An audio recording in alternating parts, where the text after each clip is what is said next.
D&D players, unveil your darkest and most disturbing characters. I guess edgy applies here too. Actually, a character I want to return to. I found her fascinating. Originally for a one-shot, the DM allowed Echo Knight, something I'd always wanted to try but was often banned. Her Echo looked nothing like her. Tall, male features, seemed to be wielding a greatsword instead of the maul that she carried. Other players were curious, but figured it was just flavor. Towards the end of the one-shot, it was revealed that the Echo was actually of her late husband, who died in her arms years prior. His death was incredibly tragic, steeped in lost magics and evil. Ever since his death, her Echo changed to his form. Occasionally, a party member would notice the Echo staring back at her instead of copying her movements. A strange, unnatural flick of a limb or joint. She held the belief that the Echo was her husband's soul attaching to her, and that maybe one day she could save him. In truth, the Echo was the demon that murdered her husband, waiting for the perfect moment of weakness to take over her soul entirely. She, of course, has no idea. Why did I go so extra for a one-shot where we would never have the time to have this naturally revealed? Good question. But if I ever get to play her again, I'd have the DM very rarely throw in hints that maybe, just maybe, all is not quite as it seems with her husband. But of course, she'd never believe it. I expect the demon would eventually kill her, or maybe they'd destroy each other. Definitely no happy endings, though. Half-elf bastard prince of a human king. The people don't like the prince being a half-elf, so he was imprisoned for around a decade. A war was happening, and a stray catapult boulder opened the cell of the prince. The king fled, and the prince joined the army of the attacking country. He tortures and kills anyone who looks like his father. Oh boy, a tiefling sorcerer fighter cursed with a kind of immortality where, when he died, his soul would just take over another host, slowly corroding their soul away. He had lost all empathy over multiple lifetimes and only lived to chase the thrill of the moment, unable to relate to anyone. He only let people live if they entertained him, were useful, were too powerful, or if he liked his current body too much. He managed to make a multi-lifetime friendship with the Fae of Fear because, well, he feared nothing, and was more than happy to make people feel fear to empower the Fae. It was a full-on evil campaign from the start, where, in our introductory scenes, he burned down an orphanage, the most evil act of course, and told one kid to run just before casting Fireball. I was only willing to play a character like that because it was with longtime friends and no new people, as I'm usually the person who leans towards lawful good. Either way, it was a fun change for once. The kingdom's advisor is a half-elf bastard. She went to a witch who read her prophecy of life and death. Her town was invaded by vampires, and as the lone survivor, she was taken to work with them as a maid, where she was abused and hurt. She ended up tricking and killing the vampire's daughter, extracting her essence and escaping. Now, as a vampire, she takes on different aliases as life goes on. She ended up working for the main kingdom for generations as the court advisor. In one of her lives, she made a black hole-like bomb to wipe out an entire nation. Now, she has killed the current queen so the prince consort can become king. She also has an affair with him and a child. More will come in the campaign, and I'm excited for the players to react to it. A dragon-born sorcerer who was abused and bullied all her life. She let her uncle die in front of her so she could steal magical secrets from her town. But at the last minute, she was confronted by her father, who flew into a rage and tried to kill her for letting his brother die in cold blood. She used a scroll she stole in a desperate attempt to fight him off, and it caused him to spaghettify and be devoured by her, essentially infusing bits and pieces of him into her. She now seeks a way to recreate the magic used that night so she can go back and devour everyone from her home who ever abused her. My character, a Druid of the Spores, started out as a good character, but I noticed that the party were loot goblin-y, violent individuals. So each session, there was a change by degrees. My PC just wanted to help people for no reward. Progressively, over the course of Tyranny of Dragons, my character ended up permanently inflicting blindness on people, creating a small band of undead zombies, and using reincarnation to start my own cult. There wasn't a heap of good by the end, but I'd like to think he wasn't all bad.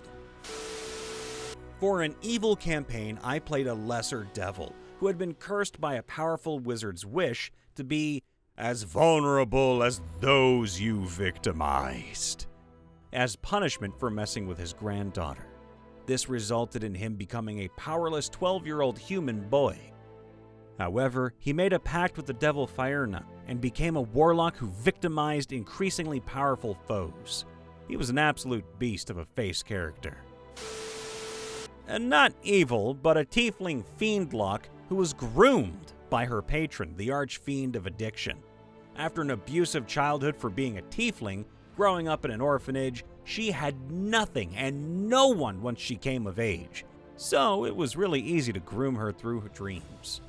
Her patron gave her the attention and validation she craved, while setting her up as the perfect agent and champion and making her emotionally dependent.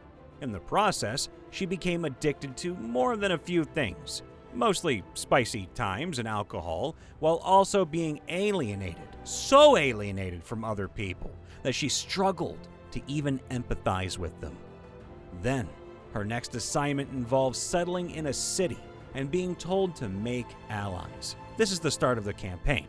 She then proceeds to make friends and is forced to slowly challenge some of her thoughts and behaviors, while realizing that not everyone is terrible, and she actually does like and care about the allies that she's making. The darkest character I have yet to play is a Tabaxi Vengeance Paladin named Veronica Morav. She was born to dirt poor and neglectful parents, and thus, from an early age, had to fend for herself in the harsh slums she lived in. She hated the life she was dealt and often wished she had never been born. Things changed when her brother Mishka Morazov was born.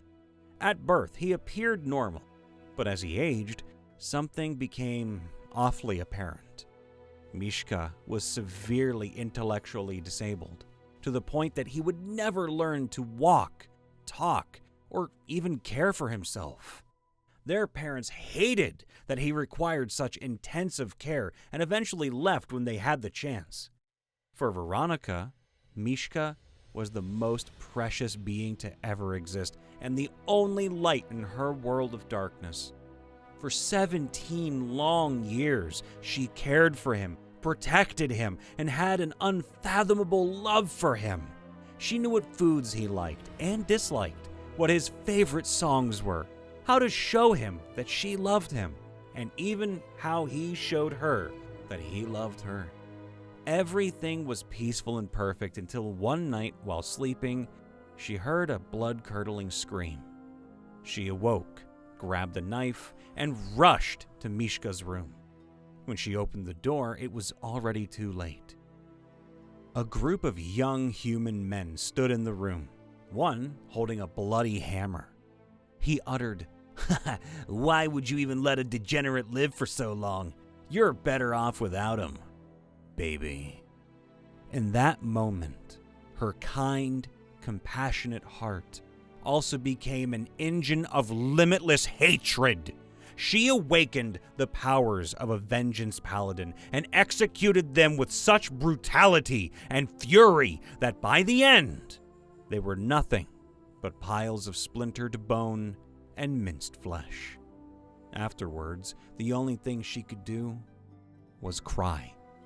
For hours and hours, she wailed uncontrollably until dawn finally broke.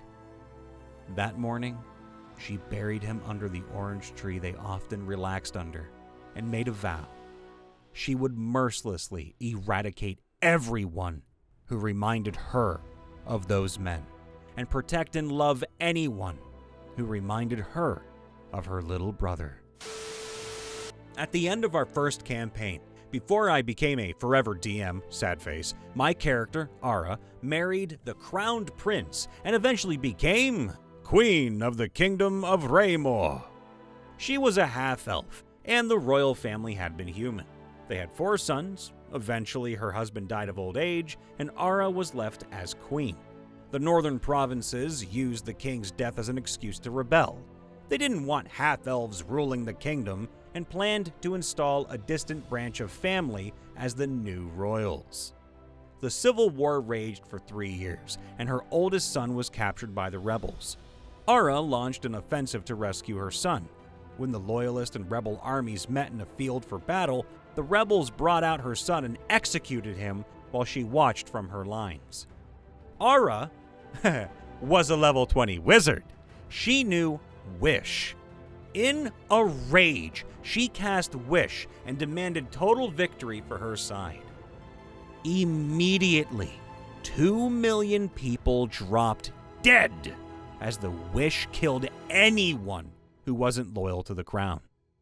Rathmore had 2 large mountains called the Twin Peaks of Rathmore. The rebels had made their main base in a fortress built into one of the mountains. That mountain exploded and was just erased from the map. She sent her armies, mostly made up of phantom soldiers she created, to retake the north, and a huge cleanup operation began. No one was allowed into the northern provinces until things were covered up. And it was said that the rebels had actually been trying to do some sort of ritual to destroy the kingdom, but it had backfired. Only those at the highest levels of Rathmore society knew the truth. Basically, she had taken the spell Unseen Servant and further developed it into Unseen Soldiers and used permanence on them. This allowed her to raise countless regiments of loyal soldiers to act as a reserve army for the kingdom. It was a state secret thereafter, and the North was recolonized with good and loyal citizens. Foreign governments were warned that the sovereign of Rathmore could cast Wish, and meddling in her affairs could potentially be a little bit dangerous. In the sequel campaign, I played as Ara's granddaughter, and we had to visit the Great Peak of Rathmore during the campaign. Yep, only one peak. There never were 2. What, are you lying? There's not even on the map. Hey everyone, Brian Von VA checking in after the vid. Make sure to leave a like, subscribe, ring that bell, and of course, if you'd like, it would be a great boon to us if you joined our membership. You don't have to, but if you do, you get early access to videos and potentially some outtakes. Trust me, I make plenty of them. That being said, we love you all. Please be safe, happy, and healthy, and we'll see you next time. Bye for now.